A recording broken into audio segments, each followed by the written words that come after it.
Nu, jā, es domāju, ka es kādu 80% to cilvēku, kas ziņoja par Jurģi, es domāju, ka es zinu, jā, man palīdzēja gan mūsu Satversmes aizsardzības birojas, gan VDK cilvēki izstāstīja, bet ne viss, protams, ir minēti, jā, ir minēti tie, pa kuriem nav nekādu šaubu pa viņu lomu, jā, šajā lietā, tā kā kaut kas ir palicis arī ārpus kadra, bet, es domāju, ka uzmanīgam lasītājam, sevišķi lasītājam no mākslinieku aprindām, droši vien, ka atklāsies arī kādi zemteksti, kur autors tieši nav pateicis, bet es domāju, ka viņi varēs saprast, pa ko ir.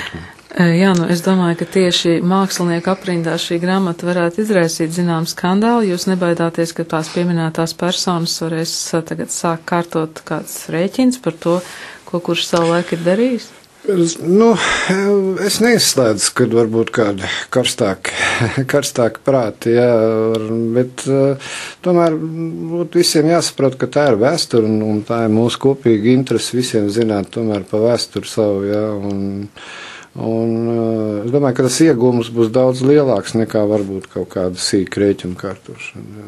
Man tā šķiet.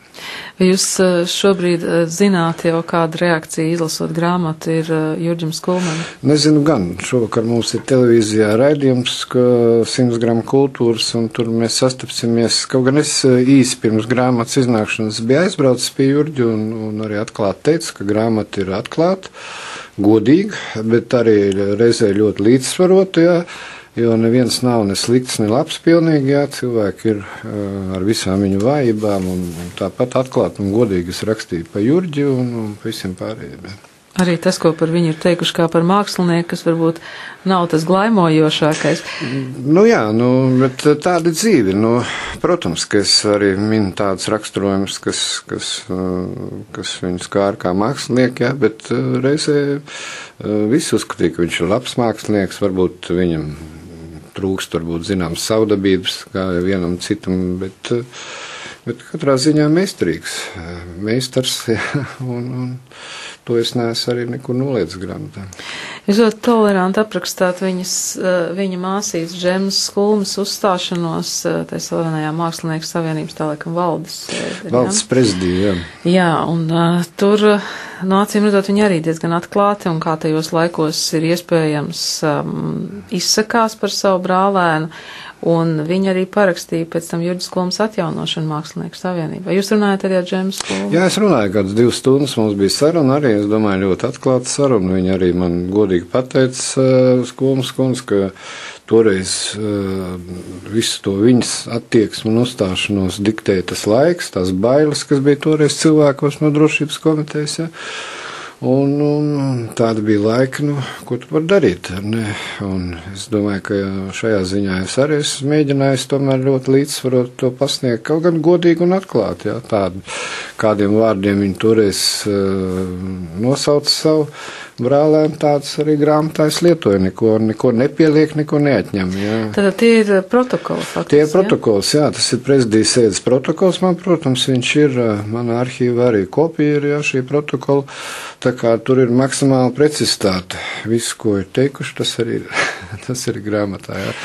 Arī pratināšanai tie ir protokoli, tie nav izdomāti? Nē, tas ir Latvijas valsts arhīva VDK lietu kolekcijā, tad mums ir ļoti vērtīga un tā ir konkrēta lieta, un viss tā lietas kopija ir manā rīcībā, jā, man arhīvs to nodeva.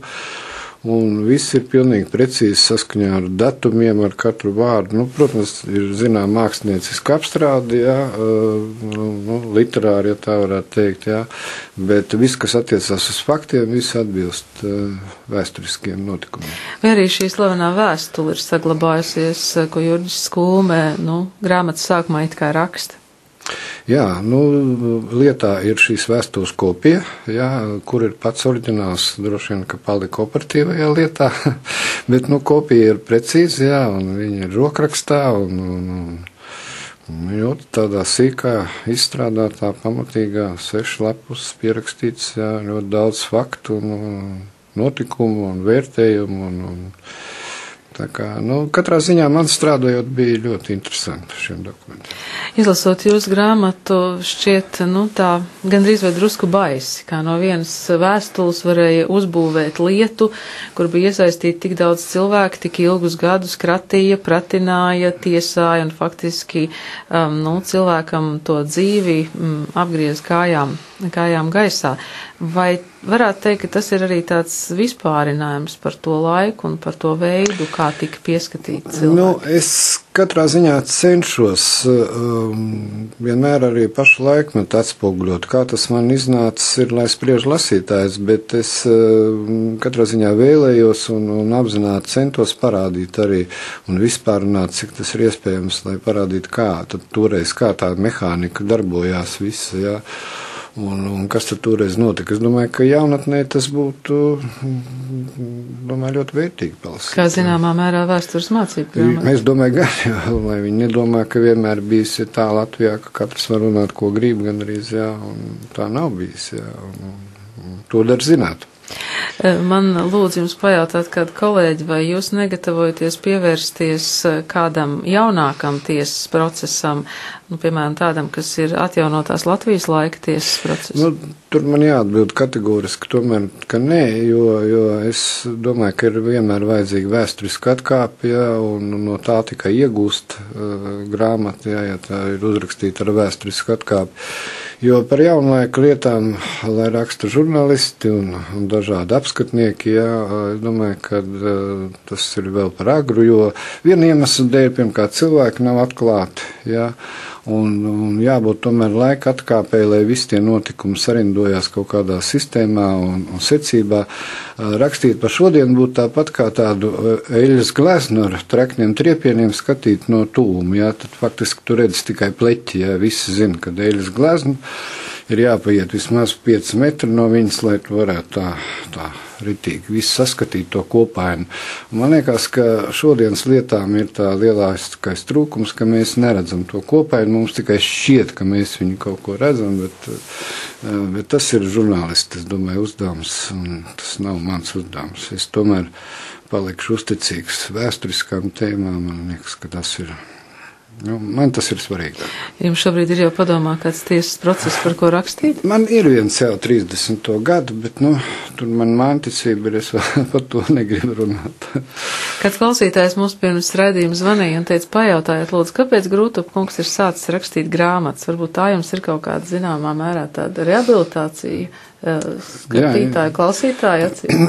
Interesants jautājums un interesanti arī jautājumu nostādni.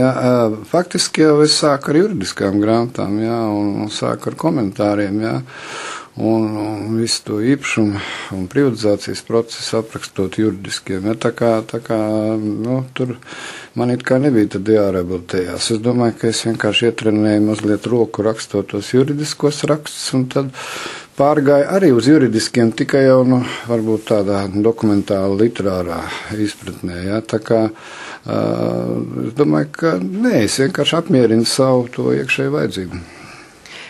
Jā, bet mums laikam ir vēl kāds jautājums no klausītāja.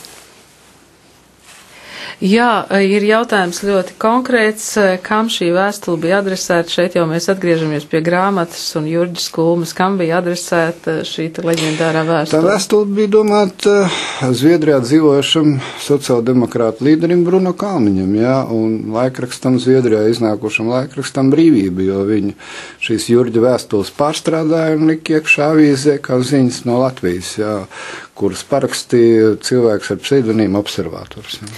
Un Observators ir arī grāmatas nosaukums uz jautājumu, par ko bija vēstule, kas notika tālāk. Es domāju, ka mēs šeit nepaspēsim izstāstīt, bet redziet, klausītāji ļoti ziņkārīgi, acīm redzot, būs jālas. Mazliet par ko bija vēstule, es sākumā ieskicēju tā, kā jūs rakstat par visu ko, vai ne? Par visu ko, jā. Par to, kas notiek Mākslinieku savienībā, par to, kas notiek Latvijā, kādas ir cenas un arī dažas anekdotas, kā parasti. Un vēstures ziņas par Latvijas vēsturi pēc 40. gadu. Tālūk. Rīt grāmatu observators tā pilnīgi oficiāli ieraudzīs dienas gaismu un savus pirmos lasītājus Jāņa Rozes grāmatnīcā. Kultūras rondo studijā bija advokāts Andris Grūtups, grāmatas observators autors. Paldies jums! Paldies. Es domāju, ka tās atsauksmes noteikti būs ļoti dažādas, būs ļoti interesantas reakcijas no dažādu jomu cilvēkiem.